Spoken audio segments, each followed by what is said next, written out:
সেখানে দাঁড়িয়ে তিনি দেখিয়েছেন, তিনি বলেছেন যে এই সংসদে তিনি শিক্ষকের ভূমিকা পালন করবেন।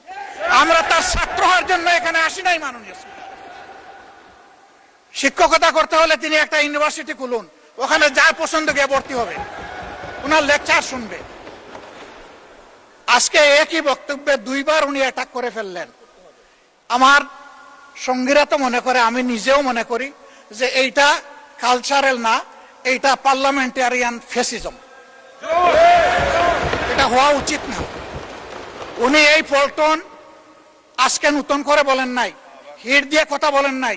আজকে আমি সুস্পষ্টভাবে দায়িত্ব নিয়ে বলছি, এই পার্লামেন্টের সৌন্দর্য বিধানের জন্য উনাকে দুঃখ প্রকাশ করতে হবে এবং উনার বক্তব্য সংসদের এই কার্যপ্রণালী থেকে এক্সপাঞ্জ করতে হবে। যদি এইটুকু করে আমরা বসবো, না হইলে এখানে বসা অপমান নিয়ে আমাদের এখানে বসার কোনো প্রশ্নই উঠে না। মানে আপনাকে ধন্যবাদ। আপনারা যে কজন আছেন তার দ্বিগুণ তিনগুণ এই পাশে আছে, সুতরাং শব্দ করে বিচারের বাণীকে স্তব্ধ করা যাবে না। আমাকে সংসদ পরিচালনা করতে দিন। আমি আমার জ্ঞান বুদ্ধিমতো নিরপেক্ষভাবেই সংসদ পরিচালনা করার চেষ্টা করছি এবং আপনাদের সকলের চেয়ে অনেক অনেক বছর, 40 বছর এই সংসদে আছি। অতীতের সংসদগুলোর অনেক খারাপ রেকর্ড আছে। এই সংসদে, বাংলাদেশের সংসদে স্পিকারকে হত্যা পর্যন্ত করা হয়েছে।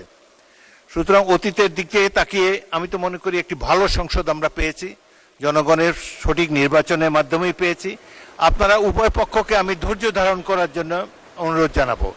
এখন প্রশ্নোত্তর পর্ব শেষ হয়েছে। আসরে নামাজের জন্য কতক্ষণ আছে টাইম?